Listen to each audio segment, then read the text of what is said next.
Office থেকে বাসার সামনে এসে দেখি সাদিয়াকে একটা লোক গাড়িতে করে নামিয়ে দিয়ে গেল। লোকটাকে দেখে মনে হচ্ছে অনেক বড় লোক, হয়তো সাদিয়ার অফিসের বস হবে। সাদিয়া অফিসে জয়েন করছে আজ 5 দিন। আমিও একটা অফিসে কাজ করি, কিন্তু বেতন তেমন ভালো না, তাই সাদিয়া অফিসে চাকরি নিতে বাধ্য হয়েছে। আমার অফিসে কোনো পদ খালি নেই, তাই সাদিয়া অন্য অফিসে চাকরি নেয়। আমার থেকে সাদিয়ার বেতন ভালো। আমরা দুজনকে ভালোবেসে বিয়ে করেছি, কিন্তু আমার আর সাদিয়ার পরিবার মেনে নেয়নি, তাই দুজনে একটা বাসায় ভাড়া থাকি। আমার যে বেতন তা দিয়ে বাসা ভাড়া খাওয়া দাওয়া ঠিক মতো হয় না, তাই সাদিয়া অফিসে চাকরি নেয়। তো যাই হোক, আমি বাসার ভিতরে ঢুকে কলিং বেল চাপ দিলাম।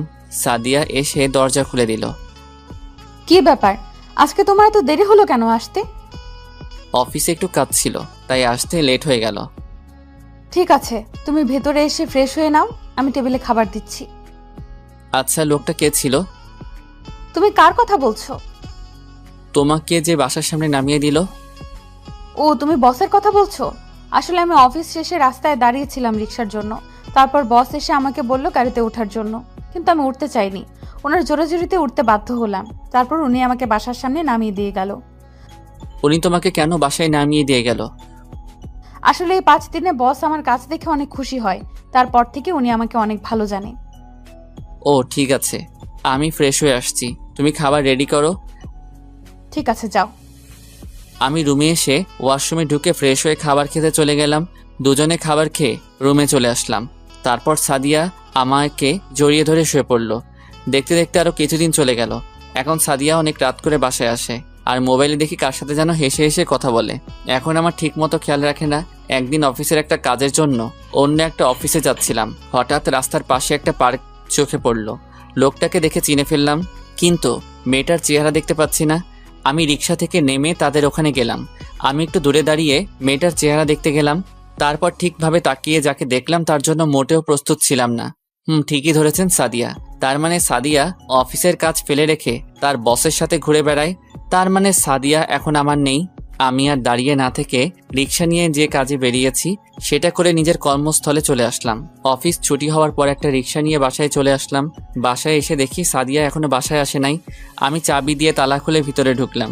প্রায় 1 ঘন্টা পর বাহিরে গাড়ির হর্ন বাজলো।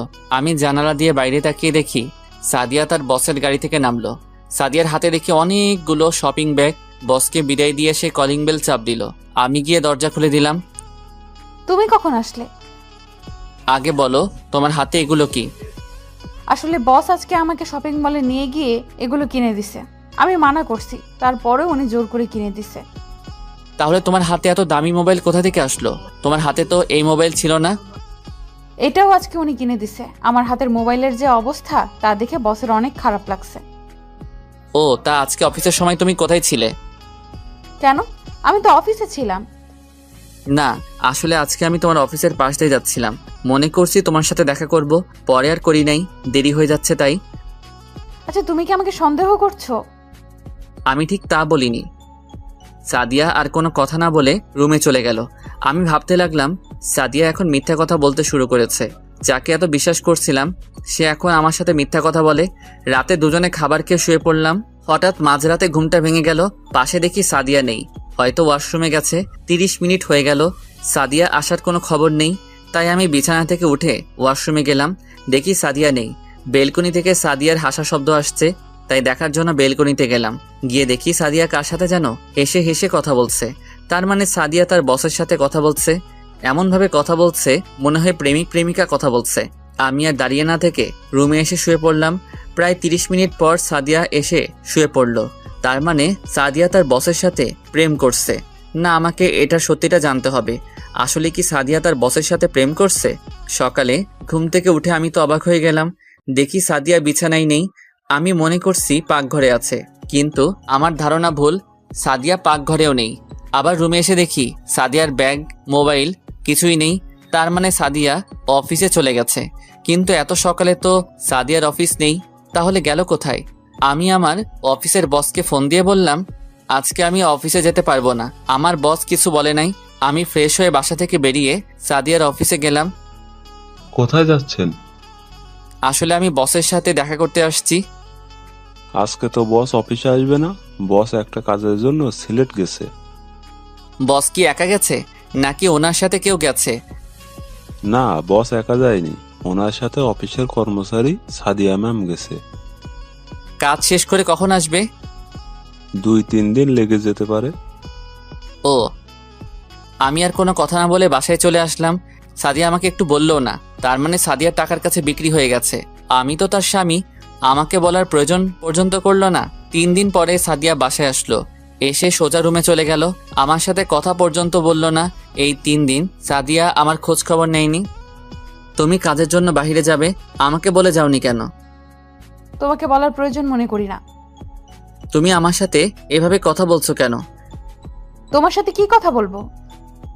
আমি তোমার স্বামী, আমি তোমাকে বলতে পারি। তোর মতো স্বামী থাকার চেয়ে না থাকাই ভালো। তুমি আমাকে তুই তাই করে বলছো কেন? তোর সাথে কিভাবে কথা বলবো? তোকে আমার ভালো লাগে না। তাহলে আমাকে বিয়ে করছো কেন? জীবনে ভুল করলে ওইটাই করেছি, তোর মতো ছেলেকে বিয়ে করে। বিয়ে হয়েছে আজ প্রায় 8 মাস হয়েছে। কি দিয়েছিস তুই?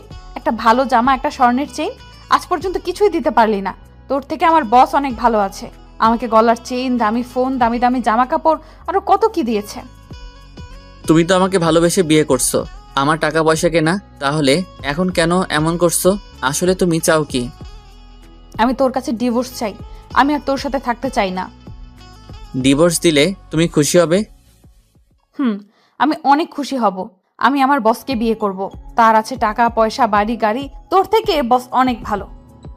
ঠিক আছে, তোমার কাছে ডিভোর্স পেপার পৌঁছে যাবে, তবে মনে রেখো আমার দরজা তোমার জন্য চিরজীবন বন্ধ থাকবে। আমার কাছে আসতে চাইলেও আমি তোমাকে আর মেনে নিব না। সেটা কোনো দিন হবে না। দেখতে দেখতে আজ 2 বছর চলে গেল। এখন আমি নিজেদের অফিস দেখাশোনা করি। আপনারা হয়তো ভাবছেন আমি নিজেদের অফিস বললাম কেন। আসলে আমার বাবা একজন বিজনেসম্যান। আমার পরিবারে আমি, মা বাবা আর একটা বড় বোন আছি। আর সাদিয়ার মা নেই, তার বাবা দ্বিতীয় বিয়ে করে এবং সাদিয়ার সৎ মা ভালো না। সাদিয়াকে জোর করে বিয়ে দিতে চাইছিল একটা খারাপ ছেলের কাছে। আমি সাদিয়াকে কলেজ লাইফ থেকে ভালোবাসি, তাই আমি সাদিয়াকে কাজী অফিসে বিয়ে করে বাসায় নিয়ে আসি। কিন্তু বাবা আমাদের মেনে নেয়নি, কারণ সাদিয়ারা ছিল গরিব। বাবা বলেছে আমি যদি সাদিয়াকে ভুলে যেতে পারি তাহলে আমাকে বাসায় থাকতে দিবে, আর না হলে বাড়ি থেকে বেরিয়ে যেতে বলছে। আমি আমার ভালোবাসাকে ছেড়ে দিতে পারবো না, তাই সাদিয়াকে নিয়ে বাসা থেকে বেরিয়ে আসি। তারপর একটা বাসা নিয়ে দুজনে থাকতে লাগলাম। আমার কাছে যা টাকা ছিল সব শেষ হয়ে গেছে, এভাবে তো আর চলবে না। তাই অনেক কষ্টে একটা অফিসে চাকরি নেই আমি। দেখতে দেখতে 2 মাস চলে যায়, কিন্তু আমার যে বেতন তা দিয়ে কোনো রকম চলে যায়। তাই সাদিয়া বলল সেও নাকি অফিসে চাকরি করবে। আমি আর না করলাম না, বাসায় একা একা বসে থেকে। তারপর সে একটা অফিসে চাকরি নেয়। এরপর কি হলো আপনারা তো জানেন। সাদিয়া আমাকে ছেড়ে যাওয়ার পর আমি নিজের বাসায় চলে আসি।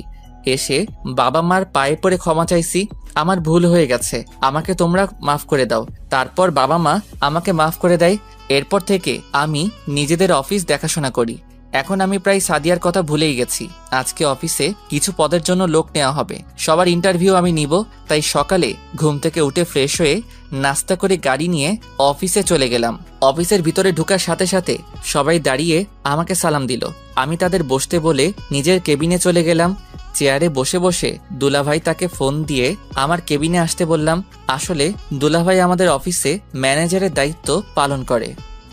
কেমন আছো শালাবাবু? কেবিনে ঢুকে একটা চেয়ার টেনে বসে, এই তো ভালো আছি। সবাই কি আসছে দুলাভাই? সবাই এসে পড়েছে। তাহলে একজন একজন করে আসতে বলো। ওকে, তুমি বসো, আমি পিয়ন চাচাকে বলে দিচ্ছি। বলে রুম থেকে বেরিয়ে গেল। তারপর একজন একজন করে আসতে লাগলো। সবার শেষে একজন মেয়ে বাকি ছিল ইন্টারভিউ নেওয়ার। আমি মাথা নিচু করে একটা ফাইল দেখতেছিলাম। হঠাৎ একটা মেয়ে বলল, may I come in sir? Yes, coming. মেয়েটা ভিতরে ঢুকলো। আমি তার চেহারা এখনো দেখি নাই। মেয়েটা আমার সামনে দাঁড়িয়ে রইল। বসুন আর সার্টিফিকেটগুলো দেন। এই নেন স্যার।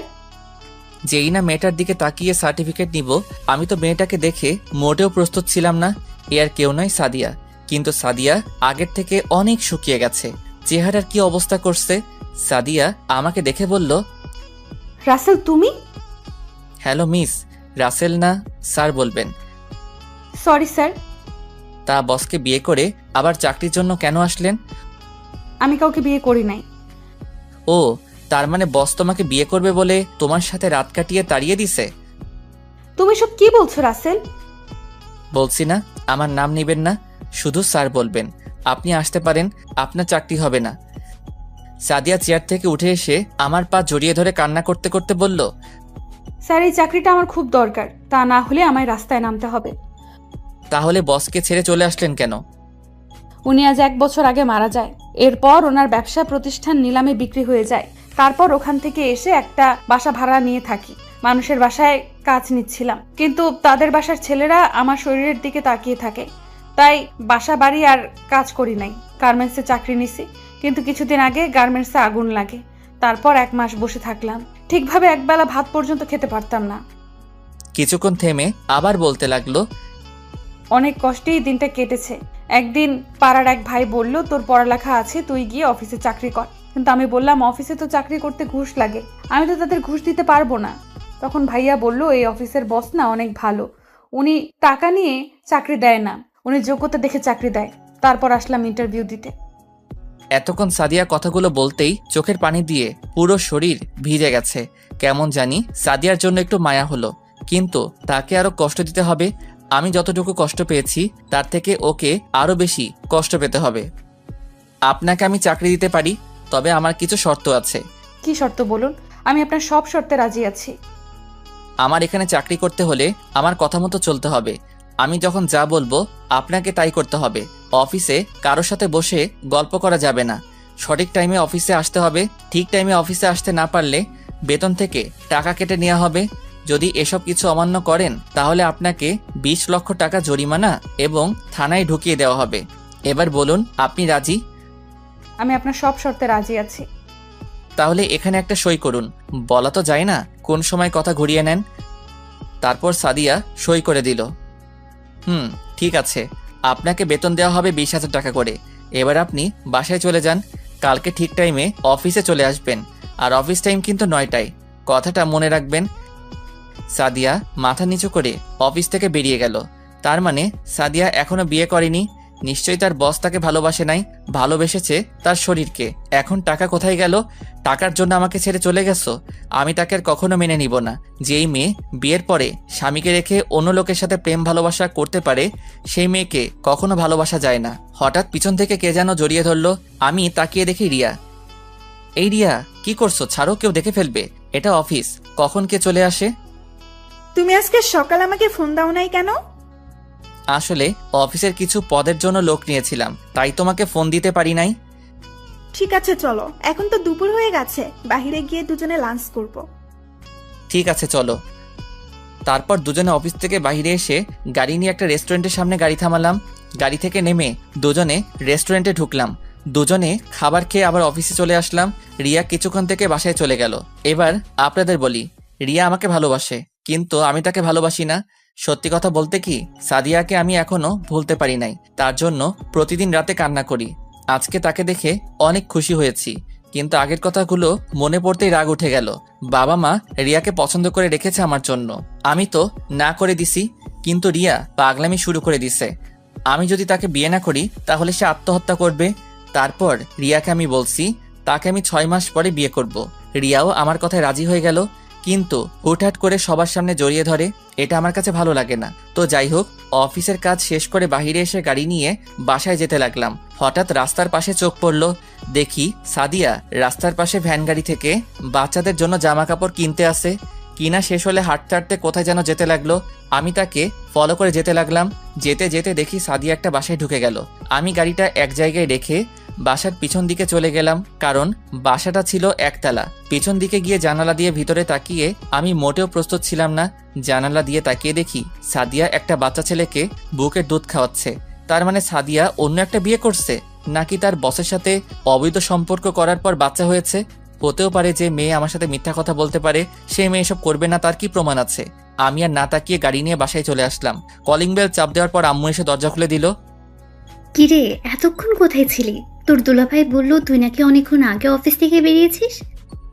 একটু বন্ধুদের সাথে দেখা করতে গেছি, অনেকদিন হলো তাদের সাথে আড্ডা দেই না, তাই গেলাম। ঠিক আছে, রুমে গিয়ে ফ্রেশ হয়ে আয়, আমি টেবিলে খাবার দিচ্ছি। ঠিক আছে আম্মু বলে নিজের রুমে চলে আসলাম। এসে ফ্রেশ হয়ে সবার সাথে খাবার খেয়ে রুমে চলে আসলাম। পরের দিন সকালে ঘুম থেকে উঠে ফ্রেশ হয়ে নাস্তা করে গাড়ি নিয়ে অফিসে চলে গেলাম। অফিসের ভিতরে ঢুকে দেখি সাদিয়া চলে এসেছে।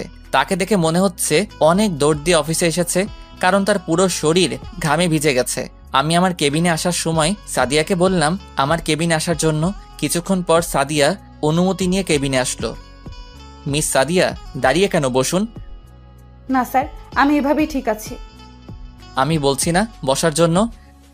জি স্যার। তা বাচ্চার বাবা কি তোমার বস নাকি অন্য কেউ? আপনি জানলেন কিভাবে আমার বাচ্চার কথা?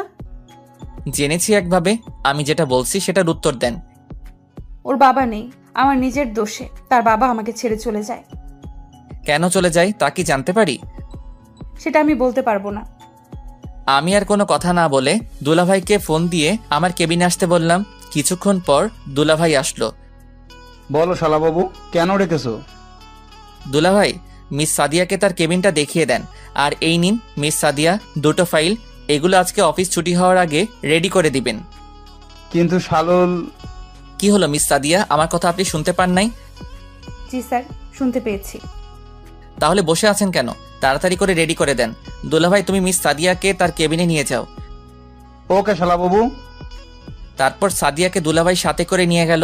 হঠাৎ ফোনটা বেজে উঠল। তাকিয়ে দেখি রিয়া ফোন দিয়েছে। এই মেয়েটার জ্বালায় ও আর বাঁচলাম না। বলো।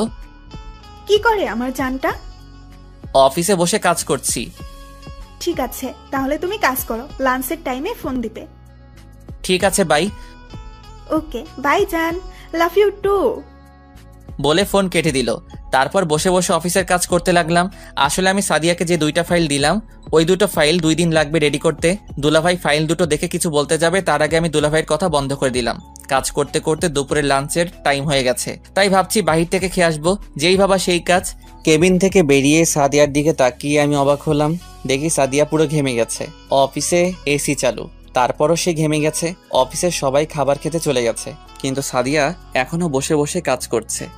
আমি দাঁড়িয়ে না থেকে বাইরে এসে গাড়ি নিয়ে রেস্টুরেন্টে চলে গেলাম। খাবার খেয়ে অফিসে এসে দেখি সাদিয়া এখনো কাজ করতে আছে। চেহারা পুরো শুকিয়ে গেছে। আমি মনে মনে বলতে লাগলাম, এখন কেমন লাগছে মিস সাদিয়া? টাকার জন্য আমাকে ছেড়ে চলে গেছো, এখন সে টাকার জন্য আমার অফিসে চাকরি নিছো। কি ভুল ছিল আমার? কেন আমাকে ছেড়ে চলে গেছো? তো যাই হোক, আমি দাঁড়িয়ে না থেকে আমার কেবিনে ঢুকে তো অবাক হয়ে গেলাম। দেখি রিয়া আমার চেয়ারে বসে আছে। তুমি কখন আসলে? আমাকে তো বলেও আসো নাই।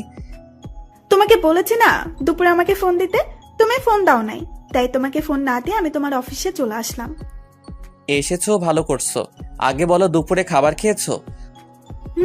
খাবার খেয়ে তারপর তোমার অফিসে আসলাম। তো এখন কি খাবে বলো, চা না কফি? আমি ওইসব কিছু খাবো না, আমি অন্য জিনিস খাবো। বলো কি খাবে, আমি বাহির থেকে এনে দিচ্ছি। আমি যে জিনিস খাবো ওইটা বাইরে যাওয়া লাগবে না, তোমার কাছে আছে। মানে আমার কাছে তো খাওয়ার মতো কিছু নেই। দাঁড়াও, আমি দেখাচ্ছি তোমার কাছে খাওয়ার কি জিনিস আছে। বলে চেয়ার থেকে উঠে আমার কাছে এসে যেই না আমার ঠোঁটে কিস করবে, তখন সাদিয়া দরজায় দাঁড়িয়ে বলল, স্যার, আসতে পারি? আসুন। রিয়া আমাকে ছেড়ে দিয়ে রাগে গজগজ করতে লাগলো। স্যার, এই ফাইলটার এখানে কিছু বুঝতেছি না। না বুঝলে অফিসে কাজ করতে আসলেন কেন? আপনি আগে অফিসে চাকরি করছেন, তো এখন বুঝেন না কেন? আসলে এই জায়গাটার অনেক চেষ্টা করছি, কিন্তু মেলাতে পারি না। ঠিক আছে, আপনি ফাইলটা রেখে অন্য ফাইলটার কাজ করুন। ঠিক আছে স্যার। বলে সাদিয়া যেই না সামনে পা বাড়াবে, হঠাৎ সে মাটিতে পড়ে গেল। আমি আর রিয়া তাকে ধরে সোফায় শুয়ে দিলাম। তারপর ডাক্তারকে ফোন দিলাম। কিছুক্ষণ পর ডাক্তার এসে সাদিয়াকে দেখতে লাগলো। দেখা শেষ হলে আমি ডাক্তারকে বললাম, ডাক্তার, কি হয়েছে ওর? আসলে ঠিক মতন খাওয়া দাওয়া না করার কারণে মাথা ঘুরে পড়ে যায় আর বেশি চিন্তায় থাকে। নিয়মিত খাওয়া দাওয়া এবং শরীরের যত্ন নিলে সব ঠিক হয়ে যাবে। ঠিক আছে ডাক্তার, তো এখন কি করব? আমি কিছু ওষুধ লিখে দিচ্ছি, ওগুলো নিয়মিত খেলে ঠিক হয়ে যাবে। আর বলবেন চিন্তা বেশি যেন না করে। ঠিক আছে ডাক্তার, আমি ওকে সব বলে দিব। তাহলে আমি এখন আসি। বলে ডাক্তার চলে গেল। আমি পিয়নকে ডেকে বললাম 1 প্যাকেট বিরিয়ানি নিয়ে আসতে। আমার কারণে আজ ওর এই অবস্থা। কেন আমাকে ধোকা দিয়ে চলে গেল? আজ যদি তুমি আমাকে ছেড়ে না যেতে, তাহলে দুজনে কত সুন্দর করে সংসার করতাম। আজ তোমার ভুলের জন্য এত কষ্ট করতে হয় তোমাকে। কিছুক্ষণ পর পিয়ন বিরিয়ানি নিয়ে আসলো। রিয়া বিরিয়ানি হাতে নিল, তারপর সাদিয়াকে শোয়া থেকে উঠিয়ে নিজেতে খাইয়ে দিতে লাগলো। রিয়া মেয়েটা আসলে ভালো, তবে তার যখন তখন জড়িয়ে ধরা আমার ভালো লাগে না। ও আপনাদের তো বলতে ভুলে গেছি, পিয়ন ডাক্তার যে ওষুধ লিখে দিয়ে গেছে ওগুলো সাথে করে নিয়ে আসছে। সাদিয়াকে খাবার খাইয়ে দেওয়ার পর ওষুধ খাইয়ে দিল। আপনি খাওয়া দাওয়া আর এত চিন্তা করেন কেন? আসলে হাতে তেমন টাকা নেই, ঘরে বাজার সদাই কিছু নেই। যে কয় টাকা ছিল ওগুলো দিয়ে বাচ্চার জন্য একটা জামা নিছি আর কিছু খাবার নিছি। সকালে কিছু খেয়ে আসি নাই, তাই হঠাৎ মাথা ঘুরে পড়ে যাই। আপনার স্বামী নেই?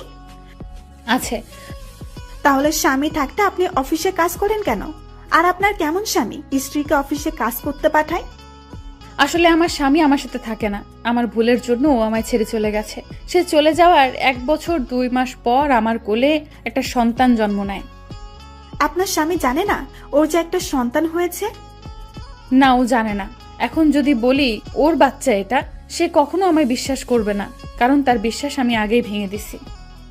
আচ্ছা মিস সাদিয়া, আপনি এখন বাসায় চলে যান। কিন্তু স্যার, এখনো তো অফিসের টাইম শেষ হয় নাই। ওটা আপনাকে ভাবতে হবে না, আপনি বাসায় চলে যান। রাসেল, তুমি কিছু মনে না করলে ওনাকে কি আমি বাসায় পৌঁছে দেব? ঠিক আছে, তুমি নিয়ে যাও। তাহলে আমি একটা কথা বলি। বলো। আমি বলছি কি, ওনার অগ্রিম মাসের বেতনটা দিয়ে দাও। ঠিক আছে, দিচ্ছি। তারপর সাদিয়ার বেতন দিয়ে দিলাম রিয়ার হাতে। রিয়া আমাকে জড়িয়ে ধরে কপালে চুমু দিল। সাদিয়া মাথা নিচু করে ফেললো। লজ্জা পাওয়ার কিছু নেই সাদিয়া, ওর সাথে আমার বিয়ে ঠিক হয়ে আছে।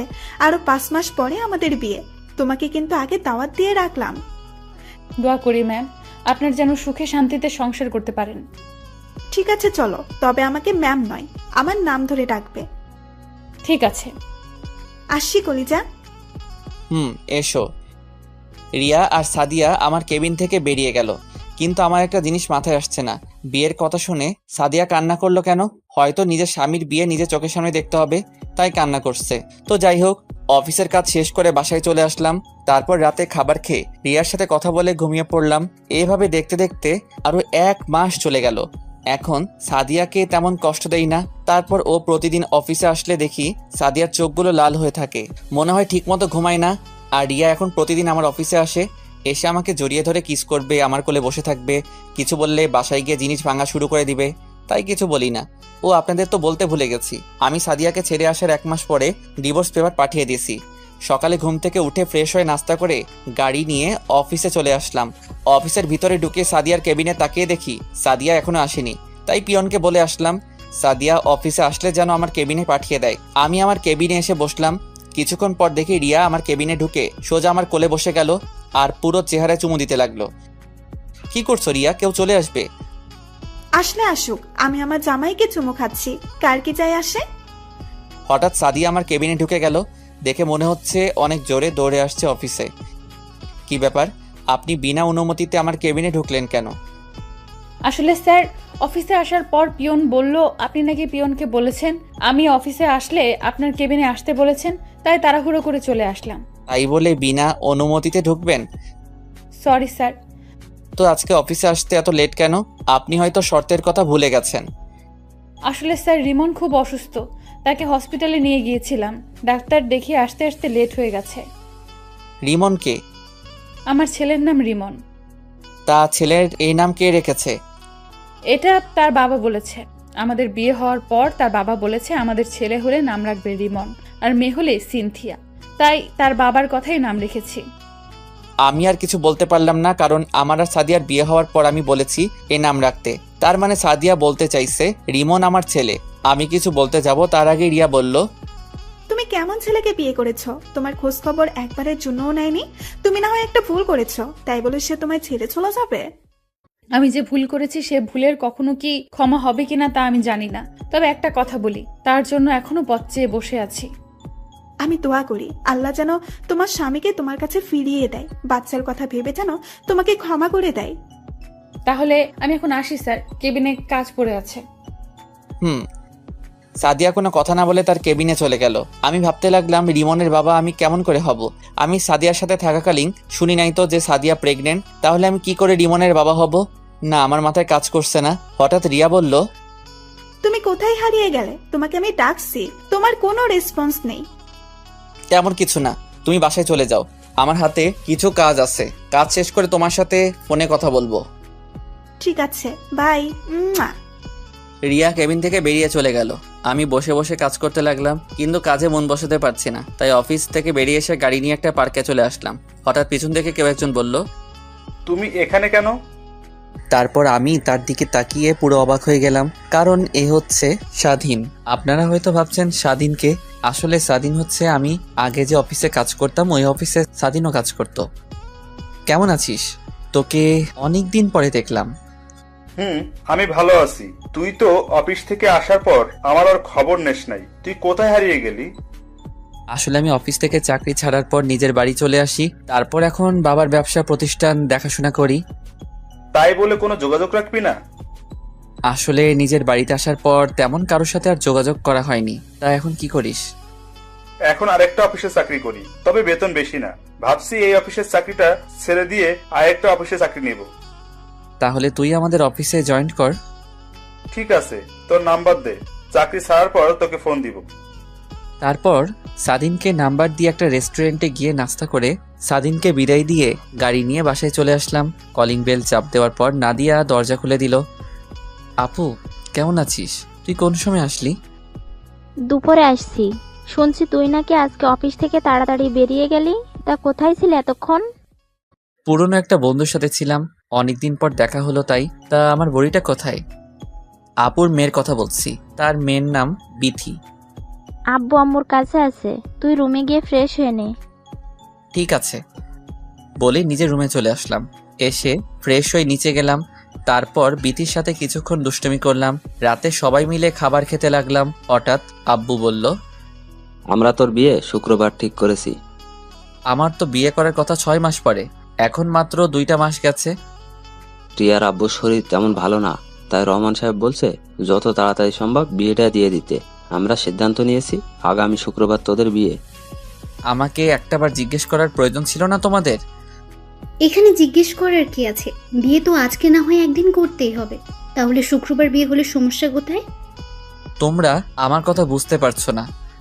আমাদের আর কিছু বুঝতে হবে না, আমরা যেটা বলছি সেটাই ফাইনাল। আমি আর খাবার না খেয়ে রুমে চলে আসলাম। আমাকে একটাবার জিজ্ঞেস করার প্রয়োজন করলো না, কিন্তু আমি তো এখনো সাদিয়াকে মন থেকে মুছে ফেলতে পারছি না। কি করব কিছুই মাথায় ঢুকছে না। হঠাৎ মোবাইল ফোনটা বেজে উঠল। মোবাইলের দিকে তাকিয়ে দেখি রিয়া ফোন দিয়েছে। ফোন ধরার পর রিয়া বলল, কি করে আমার জামাইটা? তুমি কি কিছু শুনেছো? শুনেছি। আগামী শুক্রবার আমাদের বিয়ে। আমি তো অনেক খুশি, তোমাকে সারা জীবনের জন্য পেতে যাচ্ছি। তোমাকে আমি কি বলেছিলাম? আমরা 6 মাস পর বিয়ে করব। আর এখন তুমি রাজি হলে কেন? বাবার শরীরটা তেমন ভালো নেই, কোন সময় কি হয়ে যায়, তাই বাবার ইচ্ছে আমার বিয়েটা যেন দিয়ে যেতে পারে। এখানে আমি আর না করি নাই। তুমি কি খুশি হও নাই? ঠিক তা না, আমি এত তাড়াতাড়ি বিয়ে করতে চাচ্ছি না। কোনোভাবেই কি বিয়েটা আটকানো যায় না? না, আমি আর তোমাকে ছেড়ে থাকতে পারছি না। এই বিয়ে আমি আটকাতে পারবো না। তাহলে আর কি করার? বলে ফোন কেটে দিয়ে ভাবতে লাগলাম, সাদিয়ার কথাগুলো ভাবতে লাগলাম। রিমন কি সত্যি আমার ছেলে নাকি অন্য কারো?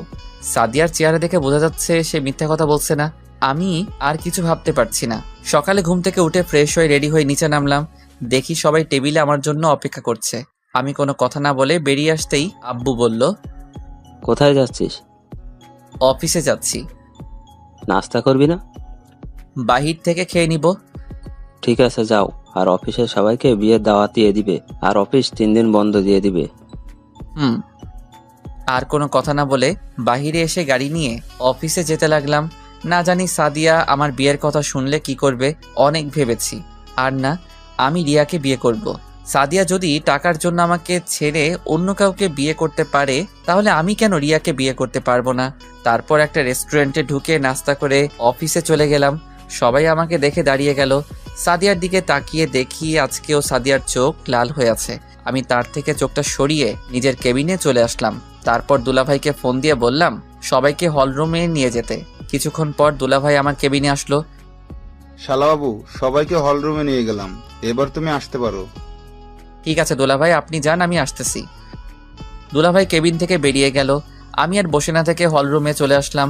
তারপর সবার উদ্দেশ্যে বলতে লাগলাম, আপনারা হয়তো ভাবছেন আপনাদের সবাইকে কেন হলরুমে নিয়ে আসলাম। জি স্যার, বলুন কেন রেখেছেন?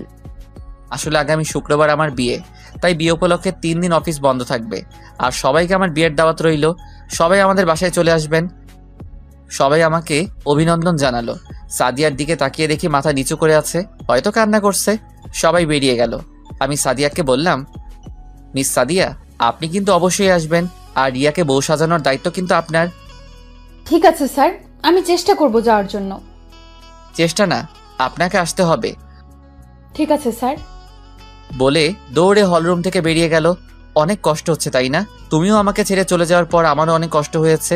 এখন কেন কষ্ট পাচ্ছ? টাকাওয়ালা দেখে চলে গেছো, এখন সে টাকার জন্য নিজের স্বামীর অফিসে চাকরি করছো। তোমাকে তো আমি মন থেকে ভালোবেসেছি, তাহলে কেন আমাকে ছেড়ে চলে গেলে? হলরুম থেকে বেরিয়ে নিজের কেবিনে চলে গেলাম। আসার সময় দেখলাম সাদিয়া মাথা নিচু করে বসে আছে। দেখতে দেখতে একদিন চলে গেল। আজ আমার গায়ে হলুদ। মার্কেট থেকে কিছু কেনাকাটা করে বাসার ভিতরে ঢুকতেই দারোয়ান আমাকে ডাক দিল।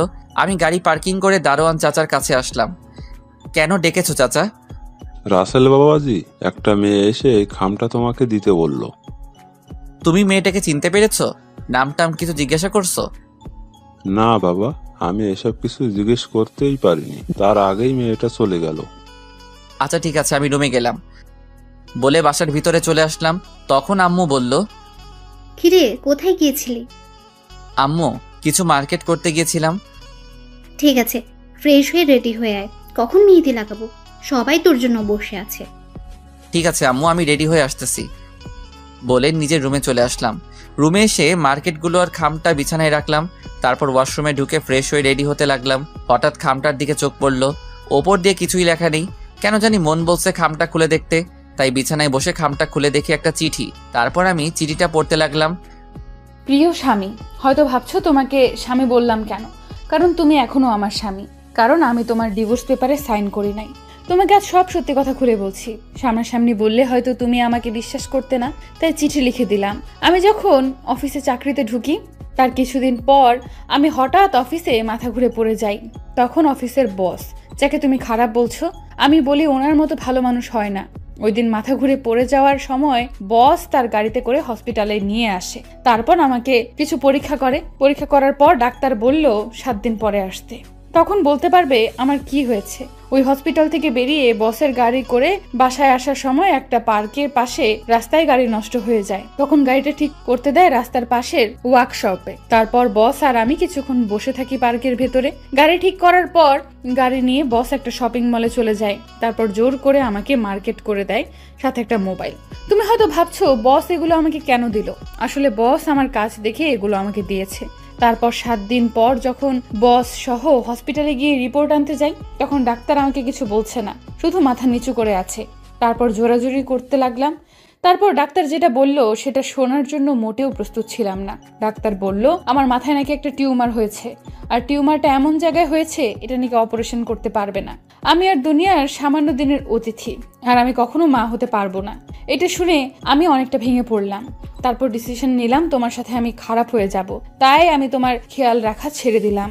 মাঝরাতে মোবাইল কানে নিয়ে এমনি হেসে হেসে কথা বলতাম, যাতে তুমি আমাকে সন্দেহ করো। সেদিন রাতে বস ফোন দিয়ে বলল সিলেটে নাকি বিদেশ থেকে ডাক্তার এসেছে, সকালে ভোরে ভোরে রওনা দিবে।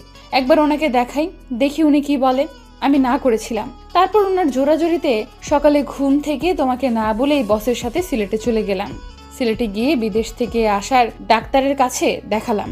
উনি আমাকে দেখে বলল আমার অপারেশন করতে পারবে, তবে বাঁচার সম্ভাবনা 10%। তারপর বস বলল অপারেশন করবে। তারপর ডাক্তার 7 দিন পর যেতে বলল। এরপর ঢাকায় এসে তোমার সাথে ওই কথাগুলো বলি, আমি অপারেশন করলে আমি বাঁচবো না, তাই তুমি যেন আমাকে ভুল বুঝে চলে যাও এবং নতুন জীবন শুরু করো। এই কারণে তোমার কাছে আমি খারাপ হয়েছি। সত্যিটা বললে তুমি আমার জন্য চিন্তা করতে, আমি তা চাই না। এর কয়েকদিন পর আবার সিলেটে চলে গেলাম। আমার অপারেশন হইতে সব খরচ বস চালিয়েছে। সিলেটে যাওয়ার 5 দিন পর আমার অপারেশন করে। আল্লাহর রহমতে আমার 2 দিন পর জ্ঞান ফিরে আসে। সেদিন আমি বেঁচে যাই। আমার সুস্থ হতে প্রায় 2 মাস লেগে গেছে। তারপর ঢাকায় এসে তোমাকে অনেক খুঁজেছি, কিন্তু তোমাকে পাইনি। তোমার বাসায় যেতে চেয়েছিলাম, কিন্তু পরে মনে পড়লো তোমার বাবা তো আমার কারণে তোমাকে ঘর থেকে বের করে দিয়েছে, তাই তোমার ভালোর জন্য আর তোমার বাসায় যাইনি। এখন তুমি বলবে তাহলে বাচ্চা কোথা থেকে আসলো? আসলে এই বাচ্চা আমার না, আমি তোমার কাছে মিথ্যা বলেছি। এই বাচ্চার বাবা হচ্ছে আমার অফিসের বস। বসের স্ত্রী রিমনকে জন্ম দিয়ে মারা যায়। তারপর সে বাচ্চা আমি লালন পালন করি। তার কিছুদিন পরই বস মারা যায়। আসলে বস তার বউকে অনেক ভালোবাসতো, তার বউয়ের চিন্তায় সেও স্ট্রোক করে মারা যায়। তারপর আমি রিমনকে লালন পালন করি। একটা খালার বাসায় থেকে অনেক জায়গায় চাকরি ইন্টারভিউ দিছি, কিন্তু কোথাও চাকরি হয় নাই। তারপর খালার সাথে বাসায় বাড়িতে কাজ নিই। তারপর কি হলো তুমি তো জানো। তারপর যখন অফিসে ইন্টারভিউ দিতে যাই তখন তোমাকে দেখতে পাবো আমি কল্পনাও করতে পারিনি। মন চাইছে তোমাকে জড়িয়ে ধরি, কিন্তু অতীতের কথা মনে পড়েই আর ধরি নাই। প্রথম দিন দেখি একটা মেয়ে তোমার কেবিনে ঢুকলো, তখন পাশের একটা ছেলে জিজ্ঞেস করলাম মেয়েটাকে, তখন সে যেটা বললো আমার পায়ের নিচ থেকে মাটি সরে গেল। ও বলেছে তোমার আর রিয়ার বিয়ে ঠিক হয়ে আছে। আমি মনে করেছি তোমাকে যখন পেয়েছি তাহলে আবার আপন করে নেব, সব সত্যি বলে দিব। কিন্তু যতবার তোমার কাছে যাব ততবার রিয়া অফিসে চলে আসে। এর কিছুদিন পর যখন তুমি বললে তোমার বিয়ে, আমি তখন কি করব ভেবে পাচ্ছি না। তখন সিদ্ধান্ত নিলাম আমি আর এখানে থাকবো না, অনেক দূরে রিমনকে নিয়ে চলে যাব। আমি নিজের চোখে তোমার বিয়ে দেখতে পারবো না, তাই অনেক দূরে চলে গেলাম। আমাকে খুঁজেও পাবে না। তুমি রিয়াকে নিয়ে সংসার করো। আমি দোয়া করি আল্লাহ যেন তোমাদের দুজনকে সারা জীবন একসাথে রাখে। ইতি তোমার হতভাগা স্ত্রী।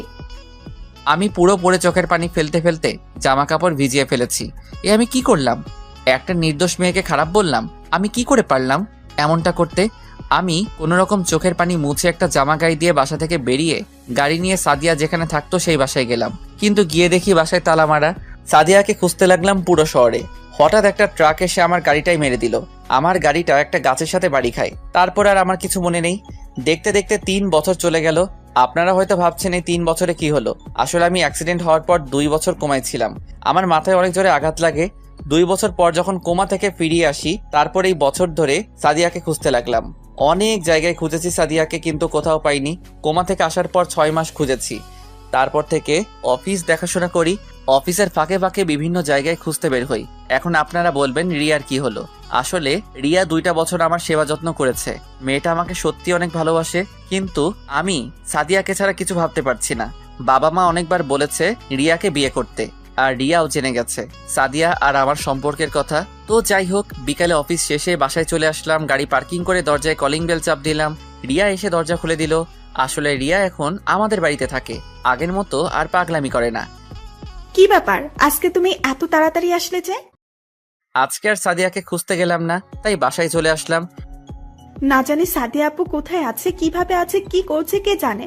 প্রতিদিন নামাজ পড়ে দোয়া করি আল্লাহ যেন তোমার সাদিয়াকে ফিরিয়ে দেয়।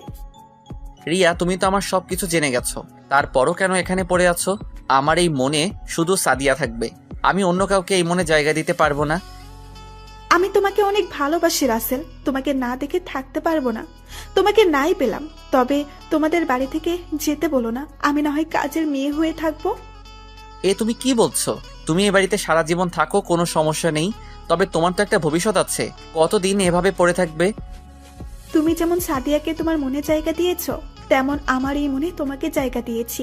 আমি তোমাকে ছেড়ে অন্য কোথাও থাকতে পারবো না। তুমি আমাকে বিয়ে করে কখনো সুখী হতে পারবে না।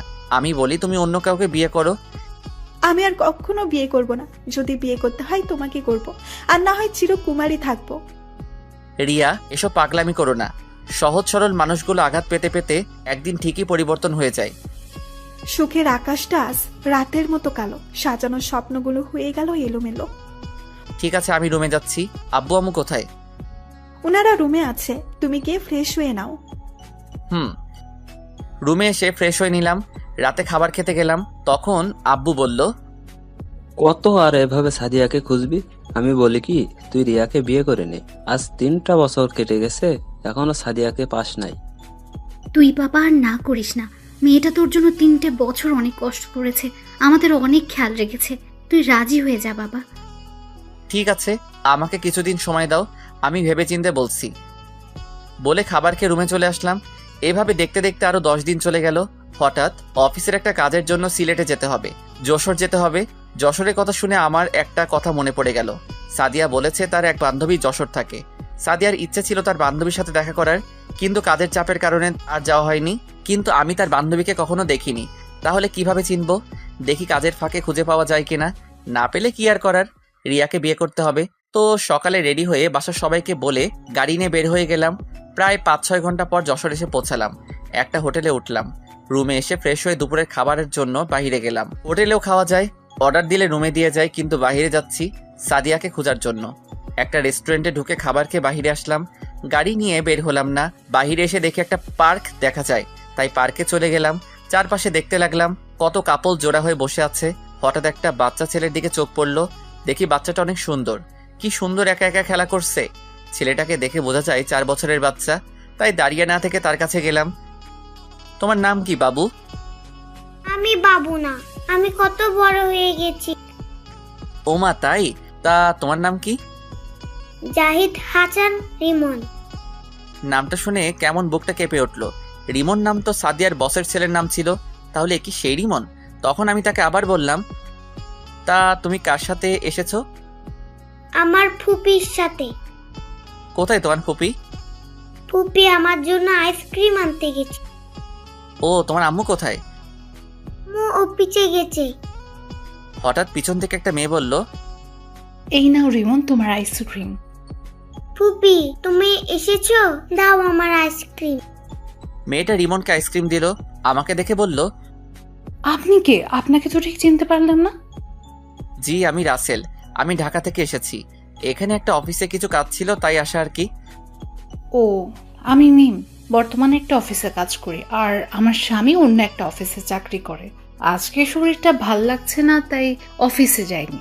রিমন বাহানা ধরলো সে একটু বাইরে ঘুরতে যাবে, তাই তাকে নিয়ে পার্কে আসলাম। আচ্ছা, রিমনের বাবা কোথায়? ও তো বলল ওর মা অফিসে চাকরি করে, তাহলে বাবা কোথায়? ওর বাবা থেকেও নেই। মানে? আমি এখন কিছু বলতে পারবো না, আমার বাসায় যেতে হবে। রিমনের মা আর আমার স্বামী অফিস থেকে আসার সময় হয়ে গেছে, আপনাকে অন্য এক সময় বলবো। আর কোনো কথা না বলে মিমে রিমনকে নিয়ে চলে গেল। আমার কেমন জানি মনে হচ্ছে এই সেই রিমন।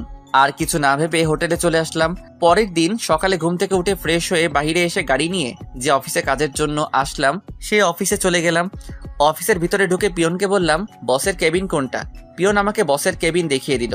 আমি বসের কেবিনের সামনে গিয়ে দাঁড়ালাম আর বললাম, আসতে পারি ভিতরে? আরে রাসেল সাহেব যে, আসুন। আমার কত বড় সৌভাগ্য আপনার মতো একজন বিজনেসম্যানের সাথে কাজ করব। আপনি আমার থেকে বড়, সো আমাকে আপনি না করে তুমি করে বললে খুশি হব। ওকে ঠিক আছে, তা বলো চা না কফি কোনটা? চা হলে চলবে। তারপর তিনি পিয়নকে ডাক দিলেন, 2টা চা নিয়ে আসতে বললেন। কিছুক্ষণ পর পিয়ন চা দিয়ে গেল। দুজনে চা খেতে খেতে কাজের সম্বন্ধে কথা বললাম। সবকিছু ঠিক করে কেবিন বাইরে আসতেই ঠাস একটা মেয়ের সাথে ধাক্কা খেয়ে পড়ে গেলাম। আমি তাড়াতাড়ি উঠে গেলাম। মেয়েটাও উঠিয়ে শাড়ি ঠিক করতে লাগলো। এখনো মেয়েটার চেহারা দেখি নাই, কারণ মেকআপ পরে আছে। সরি, আমি খেয়াল করি নাই। মেয়েটা আমার দিকে তাকিয়ে আছে। চোখের দিকে তাকিয়ে দেখি চোখ দিয়ে পানি পড়ছে। আমার কেমন যেন চেনা চেনা লাগছে। আমি আবার বললাম, আপনি কান্না করছেন কেন? চোখে কি যেন পড়েছে। ওর কণ্ঠ কেমন যেন চেনা চেনা লাগছে। ও আচ্ছা, আপনি অফিসে মেকআপ পরে থাকেন সব সময়? আমার এই চেহারা শুধু আমার স্বামী ছাড়া আর কেউ দেখতে পারবে না। আপনার স্বামী কোথায়? আর আপনার নাম কি? আমার মিতু। আমার স্বামী আর একটা বিয়ে করছে, সে আমার সাথে থাকে না। আপনি? আমি রাসেল, একটা কাজের জন্য এই অফিসে আসা। আপনার বউ বাচ্চা তারা? আমার বউ আমার ভালোর জন্য আমাকে ছেড়ে চলে গেছে। তারপর আপনি বিয়ে করছেন না? আমার জীবনে সাদিয়া ছাড়া অন্য কেউ আসবে না। ওকে আজ একটা বছর ধরে খুঁজেছি, কিন্তু কোথাও পাইনি। আপনার বউ আপনাকে ছেড়ে গেছে আজ 1 বছর হয়েছে? না, আজ 3 বছর। তাহলে 2 বছর কি হয়েছে আপনার? তাহলে শুনুন। তারপর সবকিছু খুলে বললাম। দেখি মেয়েটা বারবার চোখের পানি মুছতে আসছে। আপনি কান্না করছেন কেন? আপনার কথাগুলো শুনে। আচ্ছা, পরে কথা বলবো, আমি এখন যাই। এখন কোথায় যাবেন? এখানে একটা হোটেলে উঠেছি, কাজ শেষ হলে ঢাকায় ফিরে যাব। ও আচ্ছা, ঠিক আছে, যান। আমি আর কোনো কথা না বলে হোটেলে চলে গেলাম। তারপর ফ্রেশ হয়ে দুপুরের খাবার খেয়ে একটা ঘুম দিলাম। বিকেলে ঘুম থেকে উঠতে দেখি একটা মেয়ে আমাকে জড়িয়ে ধরে শুয়ে আছে। চুলের জন্য মেয়েটার চেহারা দেখা যায় না। আমি আস্তে করে যেই না চুলগুলো মুখের সামনে থেকে সরিয়ে চেহারা দেখলাম, তার চেহারা দেখে আমি মোটেও প্রস্তুত ছিলাম না। কি ভাবছেন সাদিয়া? আরে না, রিয়া। রিয়া কখন আসলো? তার চেয়ে বড় কথা হলো, রিয়া আমার রুমে ঢুকলো কিভাবে? আর প্রায় বাড়িতে থাকলে রাতে এসে আমাকে জড়িয়ে ধরে শুয়ে থাকে। আমি অনেকবার রিয়াকে মানা করছি, কিন্তু সে আমার কথা শুনে না। তার নাকি আমাকে জড়িয়ে ধরে শুয়ে থাকতে ভালো লাগে। তারপর থেকে আমি তাকে আর কিছু বলি না। তো যাই হোক, আমি রিয়াকে বুকের উপর থেকে সরিয়ে দিলাম। রিয়ার ঘুমটা ভেঙে গেল। তুমি এখানে কেন? আর কখন আসলে? আমার রুমে ঢুকলে কিভাবে? আস্তে আস্তে, এতগুলো প্রশ্ন একসাথে করলে কোনটা আগে বলবো? ওকে বলো। বাসার থেকে তুমি চলে আসার পর বাসাটা কেমন যেন ফাঁকা ফাঁকা লাগছে। তোমাকে ছাড়া আমি থাকতে পারি না। গতকাল তুমি আঙ্কেল আন্টির সাথে কথা বলার সময় আমি জানতে পারি তুমি এখানে আছো, তাই সকালে কাউকে না বলে সোজা এখানে চলে আসি। তা বুঝলাম, কিন্তু আমার রুমে ঢুকলে কিভাবে? চাবি তো আমার কাছে ছিল। ম্যানেজারকে বলেছি আমি তোমার আত্মীয় এবং তোমার বাবা মা, তুমি আর আমি একসাথে ছবি তুলেছি, ওগুলো ম্যানেজারকে দেখিয়েছি। তারপর তিনি এক্সট্রা চাবি দিয়ে দরজা খুলে দিল। আসবে যখন তাহলে আমি আসার সময় বলো নাই কেন? তাহলে দুজনে একসাথে আসতাম। বলি নাই বেশ করেছি, আমার অনেক খিদে লেগেছে, তুমি খাবার নিয়ে আসো, আমি ফ্রেশ হয়ে আসছি। চলো বাইরে গিয়ে রেস্টুরেন্টে খাবার খাবে আর সিলেট শহরটা ঘুরে দেখবে। আসলে বাইরে গেলে সাদিয়াকে খুঁজতে পারবো, তাই বললাম। ঠিক আছে, আমি ফ্রেশ হয়ে আসছি, আমি আসার পর তুমি ফ্রেশ হবে। বলে রিয়া ওয়াশরুমে চলে গেল। কিছুক্ষণ পর রিয়া ফ্রেশ হয়ে বের হলো। তারপর আমি ঢুকে ফ্রেশ হয়ে এসে দুজনে হোটেল থেকে বেরিয়ে গাড়ি নিয়ে একটা রেস্টুরেন্টে চলে গেলাম। রেস্টুরেন্টে ঢুকে একটা টেবিলে চেয়ার টেনে বসলাম। রিয়া আমার পাশে একটা চেয়ার টেনে বসলো। রিয়া তার মতো করে অর্ডার দিল। কিছুক্ষণ পর ওয়েটার খাবার দিয়ে গেল। দুজনে খেতে লাগলাম। হঠাৎ একটা টেবিলে চোখ পড়লো। দেখি অফিসের সেই মেয়েটা আমার দিকে তাকিয়ে আছে। আপনারা হয়তো ভাবছেন আমি কি করে চিনলাম। আসলে মেয়েটা সেই অফিসের ড্রেস পরা অবস্থায় আছে, তাই চিনতে ভুল হয় নাই। রিয়া তুমি একটু বসো, আমি আসছি। কোথায় যাচ্ছ তুমি? এসে বলবো। বলে মেয়েটার কাছে চলে আসলাম। আমিও না খালি মেয়ে করছি। সকালে নাম বলছি, এখনই ভুলে গেছি। কি যেন নাম? ও মনে পড়ছে, মিতু। আমি মিতুর সামনে গিয়ে বললাম, আপনি এখানে কারোর জন্য অপেক্ষা করছেন নাকি? না, আসলে আমার এক বান্ধবী আসবে, তার জন্য অপেক্ষা করছি। আপনি এখানে? এখানে খাবার খাওয়ার জন্য এসেছি, সাথে আমার বাবার বন্ধুর মেয়ে রিয়া বাসা থেকে কাউকে না বলে এখানে চলে এসেছে, তাই তাকে সাথে করে নিয়ে আসলাম। সরি রে সাদিয়া, আসতে লেট হয়ে গেছে। না সমস্যা নেই বস। আপনি এখানে? আমি এখানে খাবার খাওয়ার জন্য এসেছি, কিন্তু ওনার নাম মিতু। আপনি তাকে সাদিয়া বললেন কেন? আসলে আমার আরেক নাম সাদিয়া, আমাকে সাদিয়া বলে ডাকে। ওনার সাথে গতকাল পার্কে দেখা হয়েছে, ওখান থেকে চিনি। ও আচ্ছা মিম, রিমন কোথায়? ওকে তো দেখছি না। আসলে ও বাসায় মিমের জামাইয়ের সাথে আছে। আর রিমনকে আপনি চিনেন কিভাবে? গতকাল মিমের সাথে ছিল। তোকে বলছি না রিমনকে নিয়ে বের হতে না? আমার কি দোষ? তোর ছেলে বলেছে আইসক্রিম খাবে, তাই নিয়ে এসেছে। তাহলে রিমন আপনার ছেলে? রিমন আমার ছেলে। তাহলে ওর বাবা কোথায়? আই মিন আপনার স্বামী কোথায়? আমার স্বামী নেই, ওর ভালোর জন্য ওকে ছেড়ে দিয়েছি। কেন? সেটা আমি বলতে পারবো না। ঠিক আছে, ভালো থাকবেন। মিম চল, দেরি হলে রিমন কান্না করবে। ঠিক আছে চল, আর আপনি ভালো থাকবেন। আপনার সাথে কথা বলে অনেক ভালো লেগেছে। আপনারাও ভালো থাকবেন। মিতু আর মিম রেস্টুরেন্ট থেকে বেরিয়ে গেল। আমার কেন জানি মনে হচ্ছে মিতু আমার কাছে কিছু লুকাচ্ছে। কে এই মিতু? আবার তার নাম সাদিয়াও বলল। আমি চিন্তায় পড়ে গেলাম, এই মিতু কি আমার সাদিয়া? আমি তার চেহারা দেখতে হবে। আপনারা হয়তো বলবেন আমি তার কণ্ঠ শুনে বুঝতে পারলাম না কেন। আসলে তার কণ্ঠ সাদিয়ার মতো লাগছে না, তাই চিনতে পারছি না। আর কোনো কিছু না ভেবে রিয়ার কাছে চলে গেলাম। ওরা কে? আর এতক্ষণ কি কথা বলছো? তেমন কোনো কথা বলি নাই। ওই মেয়েটার সাথে সকালে যে অফিসে কাজের জন্য আসছিলাম, ওখানে কথা হয়েছে, তাই জিজ্ঞেস করতে গেলাম এখানে কি করছো। ও আর কোনো কথা না বলে খাবার খেয়ে রেস্টুরেন্ট থেকে বেরিয়ে গাড়ি নিয়ে হোটেলে চলে আসলাম। পরের দিন শুক্রবার ছিল। সকালে ঘুম থেকে উঠে ফ্রেশ হয়ে বাহিরে চলে আসলাম হাঁটার জন্য। রিয়া এখনো ঘুমিয়ে আছে। আপনারা এখন বলবেন রাতে রিয়া কোথায় ঘুমাইছে? রিয়া আর আমি এক খাটে ঘুমিয়েছি, কিন্তু মাঝখানে কোলবালিশ দিয়ে। রিয়া রাতে কোলবালিশ সরিয়ে আমাকে জড়িয়ে ধরে শুয়েছিল। আমি তাকে বলছি আরেকটা রুম নেওয়ার জন্য, কিন্তু সে একা ঘুমাবে না। তো যাই হোক, হাঁটতে হাঁটতে হঠাৎ দেখি রিমন একটা বাসার সামনে বল নিয়ে খেলছে, তাই আমি তার কাছে গেলাম। রিমন আমাকে দেখে বলল, কেমন আছেন? আমি ভালো আছি, তুমি কেমন আছো? আমি ভালো আছি আঙ্কেল। তুমি এখানে একা একা খেলা করছো কেন? আর এটা কার বাসা? এটা আমাদের বাসা, আমরা এই বাসায় থাকি। তোমার আম্মু আর ফুপি কোথায়? তারা বাসার ভিতরেই আছে, চলুন আমার সাথে। আজকে যাব না, অন্য একদিন যাব। আমি কোনো কথা শুনবো না, আপনি আমার সাথে ভিতরেই যাবেন। রিমনের জোড়াজুড়িতে বাসার ভিতরে ঢুকলাম। রিমন আমাকে সোফায় বসিয়ে ভিতরে চলে গেল। আমি বাসার ভিতরে সবকিছু দেখতে লাগলাম। হঠাৎ কে যেন পিছন থেকে বলল, কে আপনি? আর বাসার ভেতরে কেন আসলেন? তারপর আমি তার দিকে তাকিয়ে যাকে দেখলাম তার জন্য মোটেও প্রস্তুত ছিলাম না। আমি দৌড়ে গিয়ে তাকে জড়িয়ে ধরলাম আর পুরো চেহারায় চুমু খেতে লাগলাম। আপনারা কি ভাবছেন সাদিয়া? ঠিকই ধরেছেন, এ আর কেউ নয়, সাদিয়া। আমি কান্না করে দিলাম আর বলতে লাগলাম, সাদিয়া তুমি এতদিন কোথায় ছিলে? আমি তোমাকে অনেক খুঁজেছি কিন্তু কোথাও পাইনি। তুমি আমাকে সত্যিটা বললে না কেন? তুমি জানো না আমি তোমাকে অনেক ভালোবাসি। আমি তোমাকে সত্যিটা বলতে চেয়েছি, কিন্তু যখন শুনলাম তোমার আর রিয়ার বিয়ে, তখন আমি অনেক কষ্ট পেয়েছি। তারপর একটা চিঠি লিখে তোমাদের দারোয়ানের কাছে দিয়ে আমার বান্ধবী মিমের কাছে চলে আসলাম, আর এখানে এসে একটা অফিসে চাকরি নিছি। তাহলে তুমি আমার কাছে পরিচয় লুকিয়ে রেখেছো কেন? আমি মনে করছি তুমি আমাকে ভুলে গেছো, কিন্তু অফিসে তোমার কথা শুনে বুঝলাম তুমি আমাকে এখনো ভালোবাসো। তোমাকে জড়িয়ে ধরতে ইচ্ছে হয়েছে, কিন্তু অফিসে থাকার কারণে তাই আর জড়িয়ে ধরলাম না। আমি জানি রিয়া তোমাকে অনেক ভালোবাসে, তাই তোমার কাছ থেকে লুকিয়ে রয়েছি। তুমি ভাবলে কি করে তোমাকে ছাড়া আমি রিয়াকে ভালোবাসবো?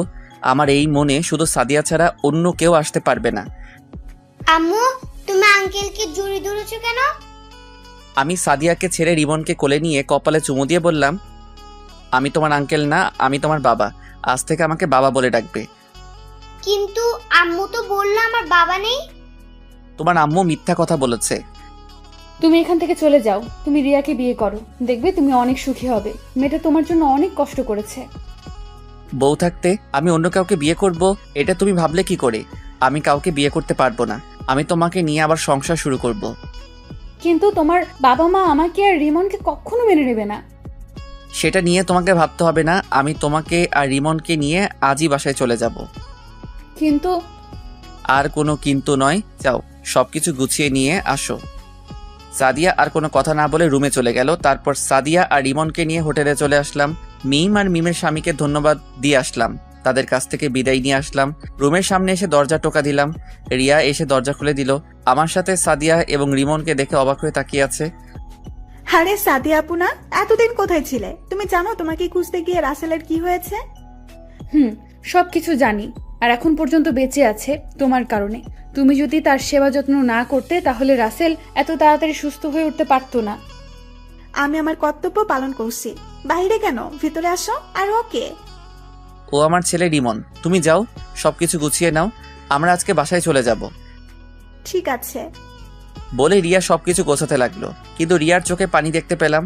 হয়তো আমি সাদিয়াকে ফিরে পেয়েছি এই জন্য, নাকি অন্য কিছু, এখন এসব নিয়ে ভাবা যাবে না। তারপর সবাই গাড়িতে এসে বসলো।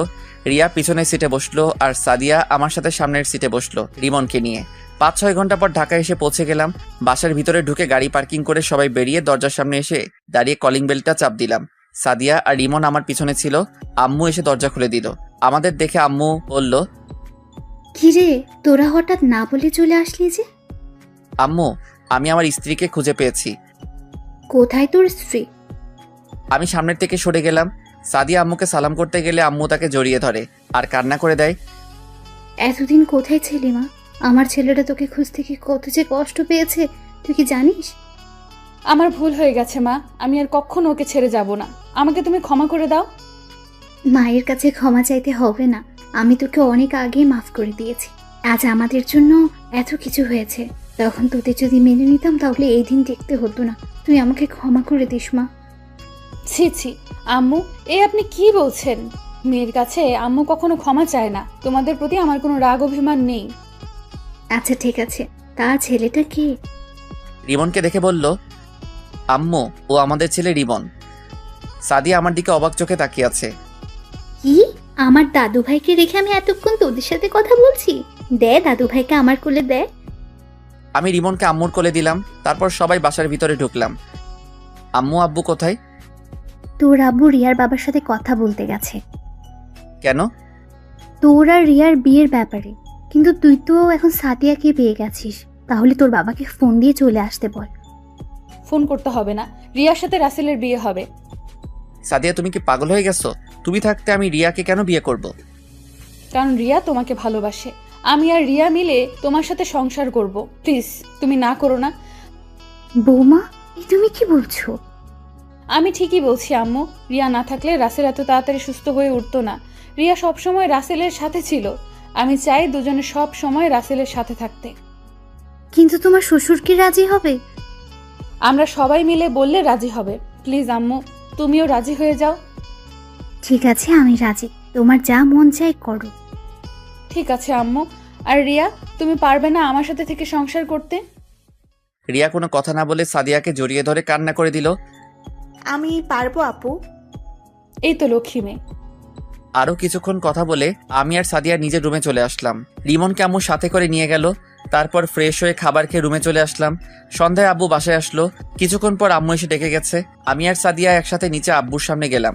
সাদিয়া আব্বুর পা ধরে সালাম করলো। সাদিয়া মা, তুমি আমাকে ক্ষমা করে দিও। আমার জন্য আজ তোমাদের এই অবস্থা হয়েছে। এ কি বলছেন আব্বু? বাবা হয়ে কখনো মেয়ের কাছে ক্ষমা চাইতে হয় না। ঠিক আছে মা, কিন্তু তুমি তোমার শাশুড়িকে বলছো, এটা কি ঠিক হবে? বাইরের মানুষ কি বলবে? তাদের কথায় আমাদের কিচ্ছু আসে যায় না। আপনি সব কিছু ঠিক করেন। আমি রিয়াকে সাথে নিয়ে রাসেলের সাথে সংসার করতে রাজি আছি। ঠিক আছে মা, তাহলে আগামীকাল ছোট অনুষ্ঠান করে তোমাদের বিয়ে দিব। ঠিক আছে আব্বু, আপনি যা মনে করেন। দেখতে দেখতে আমাদের বিয়ে হয়ে গেল। রিয়ার পরিবার প্রথমে একটু অপ্রস্তুত ছিল, কিন্তু রিয়ার চোখের পানি দেখে আর না করতে পারে নাই। সাদিয়াকে আবার বিয়ে করলাম। দুই বউ রুমে বসে আছে। আমি রুমে ঢুকে দরজা লাগিয়েছিলাম। বাহ বাহ, দুই বউ খাটের উপর ঘোমটা দিয়ে বসে আছে। রিমন আব্বু আম্মুর সাথে ঘুমিয়ে পড়েছে। আমাকে দেখে দুই বউ খাট থেকে নেমে আমার পা ধরে সালাম করলো। আমি দুজনকে জড়িয়ে ধরলাম। তারপর দুই বউ আর আমি উজু করে এসে 2 রাকাত নফল নামাজ আদায় করলাম। সাদিয়া আর রিয়া খাটে গিয়ে বসলো। আমিও খাটে গিয়ে বসলাম। আগে সাদিয়ার ঘোমটা তুললাম। সাদিয়াকে অনেক সুন্দর লাগছে। এবার রিয়ার ঘোমটা তুললাম। বাহ, যেন একটা পরী। আমি তাদের দুজনের দিকে তাকিয়ে দেখতে লাগলাম। সাদিয়া আর রিয়া যেটা করলো তার জন্য মোটেও প্রস্তুত ছিলাম না। দুজনে আমাকে খাটে ফেলে দিয়ে পুরো শরীরে কিস করতে লাগলো। ভাই, জীবনে বাচ্চা থাকলে দুজনকে কখনো বিয়ে করবেন না। এভাবে কি খালি তাকিয়ে থাকবে? বাসর করবে না? তোমরা দুজন একসাথে আমার যে অবস্থা করলে, আমার বাসর করা মিটে গেছে। তোমরা আমাকে ছেড়ে দাও। তুমি বললে তো আর হবে না, আমাদের একটা বাংলাদেশ টিম লাগবে। তাহলে তো আমাকে অনেক পরিশ্রম করতে হবে। করতে হলে করবে। ঠিক বলছো, এখন আমাদের আদর করো। আমি পারবো না, আমি এখন ঘুমাবো। এটা বললে তো আর হবে না, তোমার কাজ শুরু করে দাও। তারপর আর কি, দুজনকে খাটে ফেলে দিয়ে আমার কাজ শুরু করে দিলাম।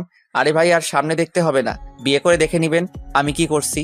সকালে ঘুম থেকে উঠে দেখি দুজনে আমাকে জড়িয়ে ধরে শুয়ে আছে। দুজনকে দেখতে একদম পরীর মতো লাগছে। হঠাৎ রিয়ার পেটের উপর দেখে কিছু নেই। আমি রিয়ার পেটের উপর হাত বোলাতে লাগলাম। রিয়া কেঁপে উঠলো। রিয়া আমাকে আরো শক্ত করে জড়িয়ে ধরলো। রিয়া জড়িয়ে ধরার সাথে সাথে সাদিয়াও আমাকে জড়িয়ে ধরলো। হাই হাই, আমি কি করব? তাই সকালবেলা আরেকবার করে ফেললাম। কি করলাম তা আমি বলতে পারবো না, আমার শরম করে। আমি কিন্তু গল্পে লুচ্চা হতে পারি, কিন্তু বাস্তবে অনেক ভালো ছেলে। আমার সাথে প্রেম করতে পারো, কিন্তু আমি করব না। সকালে একসাথে 3 জনে ওয়াশরুমে ঢুকে ফ্রেশ হয়ে নিচে গেলাম। দেখে আব্বু আম্মু নিজ হাতে নাস্তা খাইয়ে দিচ্ছে। সাদিয়া গিয়ে রিমনকে কোলে নিয়ে কপালে চুমু দিল। আম্মু, তুমি আমাকে রাতে তোমার কাছে নিলে না কেন? তুমি জানো না আমি তোমাকে ছাড়া ঘুমাইতে পারি না। তুমি তোমার দাদা দাদির রুমে ঘুমিয়ে গেছো, তাই তোমাকে আর নিয়ে যাইনি বাবা। ঠিক আছে, কোন থেকে আমাকে তোমার সাথে ঘুমাইতে নিয়ে যাবে? ঠিক আছে বাবা, এখন থেকে তুমি তোমার আম্মুর সাথে ঘুমাবে। এভাবে দেখতে দেখতে 2 বছর চলে গেল। আমি এখন অফিস দেখাশোনা করতে ব্যস্ত থাকি, আর সাদিয়া আমার সাথে অফিস দেখাশোনা করে। রিয়া বাসায় মা বাবা আর রিমনের খেয়াল রাখে, আর রিয়া এখন প্রেগনেন্ট। অফিসে বসে কাজ করতে আসি, হঠাৎ আম্মু ফোন দিল। হ্যালো আম্মু, বলো। তুই আর সাথিয়া এক্ষুনি হাসপাতালে চলে আয়। রিয়ার ব্যথা উঠেছে, তাই তোর বাবা আর আমি রিয়াকে হাসপাতালে নিয়ে এসেছি। ঠিক আছে আম্মু, আমি আর সাদিয়া এখনই আসতেছি। ফোনটা কেটে সাদিয়াকে কল দিয়ে বললাম আমার কেবিনে আসতে। কিছুক্ষণ পর সাদিয়া আমার কেবিনে আসলো। বলো, কেন ডেকেছো? আমাদের এখন হাসপাতালে যেতে হবে। কেন, কার কি হয়েছে? রিয়ার ব্যথা উঠেছে, তাকে নিয়ে আব্বু আম্মু হাসপাতালে নিয়ে গেছে। ঠিক আছে, চলো। তারপর দুলাভাইকে সব বুঝিয়ে দিয়ে আমি আর সাদিয়া অফিস থেকে বেরিয়ে গাড়ি নিয়ে হাসপাতালে চলে গেলাম। ভিতরে ঢুকে দেখি আম্মু আব্বু বাহিরে দাঁড়িয়ে আছে, আর সাথে রিমনও আছে। কি হয়েছে আম্মু, রিয়া কোথায়? ডাক্তার রিয়াকে ভেতরে নিয়ে গেছে, এখনো বের হয়নি ডাক্তার। কিন্তু রিয়া তো ডেলিভারি ডেট আরো দেরি আছে, এত তাড়াতাড়ি ব্যথা ওঠার কারণ কি? আসলে রিয়া সকালে সিঁড়ি দিয়ে নামতে গিয়ে পড়ে গেছে, পড়ে অনেক ব্যথা পাই, তাই আমি অ্যাম্বুলেন্স ফোন দিয়ে নিয়ে আসি, তারপর তাকে হাসপাতালে নিয়ে আসি। কিন্তু রিয়া উপর থেকে কেন নিচে নামতে গেল? তাকে দেখাশোনা করতে তো বাসায় লোক ছিল। সেটা তো আমি বলতে পারবো না। হঠাৎ ডাক্তার কেবিন থেকে বেরিয়ে আসলো। ডাক্তার, রিয়ার এখন কি অবস্থা? দেখুন, আমরা অনেক চেষ্টা করছি, কিন্তু কিন্তু কি ডাক্তার? আমরা অনেক চেষ্টা করতেছি। আপনার স্ত্রীর আগে একটা কিডনি নষ্ট ছিল, এখন দ্বিতীয় যেটা ছিল সেটা দিয়ে এতদিন বেঁচে ছিল। আমাদের পক্ষে আপনার স্ত্রীকে বাঁচানো সম্ভব না, আমরা আপনার মেয়েকে বাঁচাতে সম্ভব হয়েছি। কিন্তু রিয়া তো আমাদের কিছু বলে নাই। সেটা আমি বলতে পারবো না। আপনারা সাদিয়াকে দুজনকে রিয়া ভিতরে যেতে বললো। আমি আর দাঁড়িয়ে না থেকে ভিতরে চলে গেলাম। আমার সাথে সাদিয়াও ঢুকলো। ভিতরে ঢুকে দেখি রিয়া চোখ দুটো বন্ধ করে শুয়ে আছে, তার পাশে আমার মেয়েটা শুয়ে আছে আর কান্না করছে। সাদিয়া গিয়ে মেয়েটাকে কোলে নিল, তারপর সে কান্না করে বন্ধ করে দিল। আমি গিয়ে রিয়ার হাতে হাত ধরলাম। রিয়া চোখ খুলে দেখে আমি আর সাদিয়া দাঁড়িয়ে কান্না করে চোখের পানি দিয়ে পুরো জামা ভিজে ফেলছে। আব্বু আম্মু তো এ কথা শুনে নিচে বসে কান্না করা শুরু করে দিছে। আমার চোখ দিয়ে পানি পড়তে লাগলো। রিয়া হাতের ইশারায় সাদিয়াকে আমার পাশে আসতে বলল। সাদিয়া আমার পাশে আসার পর রিয়া বলল, তোমরা আমার উপর রাগ করে আছো তাই না? তুমি কেন আমাদের কাছে এ কথা লুকালে রিয়া? আমরা কি তোমাদের চিকিৎসা করাতে পারতাম না? আমি নিজেও বলতে পারবো না।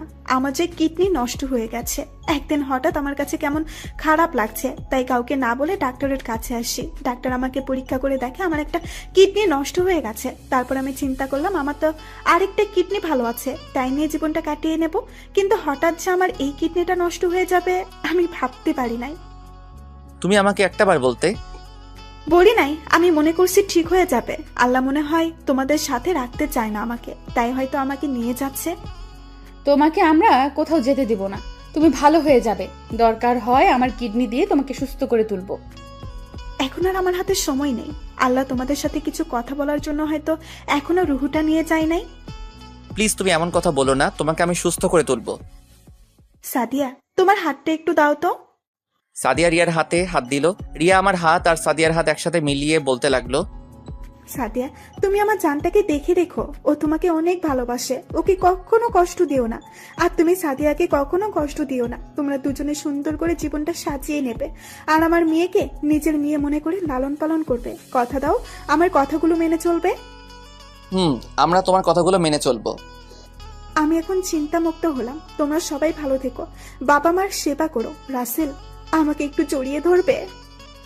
বলতে দেরি আমি রিয়াকে জড়িয়ে ধরলাম। হঠাৎ রিয়ার কথা বন্ধ হয়ে গেল। আমি রিয়াকে ধরে চিৎকার করে কাঁদতে লাগলাম। আমার কান্না শুনে বাহিরের আব্বু আম্মু এবং রিয়ার আব্বু আম্মু এবং তার বড় ভাই ভিতরে আসলো। সবাই কান্না করতে লাগলো। তারপর রিয়ার মরা দেহটা নিয়ে বাসায় চলে আসলাম। পরে জানাজা সম্পন্ন করে বাসার পাশে দাফন করা হলো। পুরো বাসা কেমন যেন পাকা পাকা লাগছে। আমি রুমে বসে নীরবে কান্না করতে লাগলাম। হঠাৎ সাদিয়া আমার মেয়েটাকে এনে আমার কাছে দিল, কি সুন্দর একটা পরীর মতো। আমি মেয়েটার কপালে চুমু দিয়ে বুকে জড়িয়ে ধরে কান্না করে দিলাম। এভাবে দেখতে দেখতে 2 মাস চলে গেল। এখন সব আগের মতো সবকিছু স্বাভাবিক হয়ে আছে। আমার মেয়ের নাম রাখা হয়েছে সিনথিয়া। সাদিয়া সিনথিয়া নিজের মেয়ের মতো লালন পালন করে। আর ইমনকে একটা স্কুলে ভর্তি করিয়ে দিচ্ছি। দুলাভাই এখন নিজেই ব্যবসা দিচ্ছে। আপুকে নিয়ে তারা নতুন একটা ব্যবসা কিনছে, ওটাই থাকে। এখন আমি অফিসের কাজে ব্যস্ত থাকি, সাদিয়া বাসার কাজ সামলাতে ব্যস্ত থাকে। আপনারা হয়তো জানেন সাদিয়া কখনো মা হতে পারবে না, তো সবাই আমাদের জন্য দোয়া করবেন, আমরা যেন সুখে শান্তিতে বসবাস করতে পারি।